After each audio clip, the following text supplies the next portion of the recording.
Okay, so I chose the book Lionheart. It's by Richard Collingridge. He's also the illustrator. It was published in 2016 by David Flicking Books. Um, I've got this right here in front of me. It is a picture book. It says, "What does the reader anticipate from the title?" When you hear the term Lionheart, you think about courage. So you would anticipate a story about courage. The dust jacket illustration is a picture of a little boy wearing those warrior type hoods with like a lion on it. And he's face to face with like a real lion, a really, really big lion. Are the characters convincing and credible? Yes. The little boy has real emotions that little boys have. Do we see their strengths and weaknesses? Yes. For example, he knows that monsters aren't real. He knows that what he's hearing isn't a monster, but he's still really scared. A weakness is he is scared. He is cowardly. Is the behavior of the characters consistent with their ages and background? Like I said before, yes, it is. Richard is a typical little boy.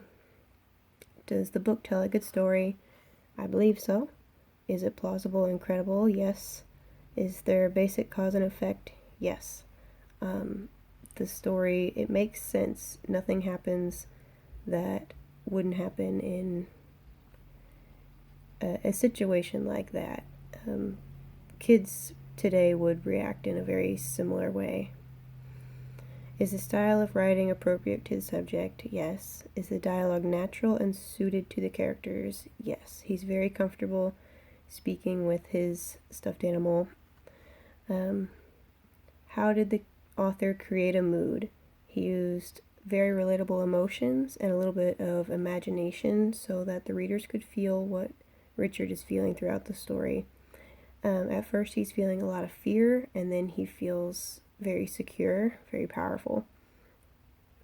Where does the story take place? In Richard's bedroom and then in the jungle. How does the author indicate time through the actions and interactions between characters? How does the setting affect the action, characters, or theme? The setting is fitting to the characters and adventure. Obviously, the only place that you would find a lion would be in the jungle, and that's where he finds his friend.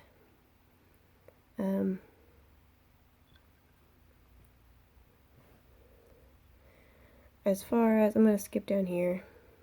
As far as the type of book that it is, it's a hardcover book. It has nice, glossy, thick paper. It's very sturdy. This book could be used, it was written for elementary children, but it could be used with older children as well. It has a theme that is very relatable to a lot of different ages. This book could be used for English language learners. It's a very simple book. It could also be used for helping students overcome fears that they may be having. So as far as the story itself, there's a little boy named Richard who hears some noises in his bedroom, and he's really scared. He knows it's not monsters, he knows it's not true, but he gets really scared and he runs away. Of course, he has his little stuffed animal named Lionheart that he takes with him. Along the way, he drops Lionheart and he keeps running, eventually coming to a jungle where he finds a real live version of Lionheart. And instead of being a savior and bailing Richard out, he just becomes a companion and just kind of walks him through it and encourages him and tells him not to be afraid, that everything is okay. Eventually, Richard goes home, crawls up in his bed, and he is safe.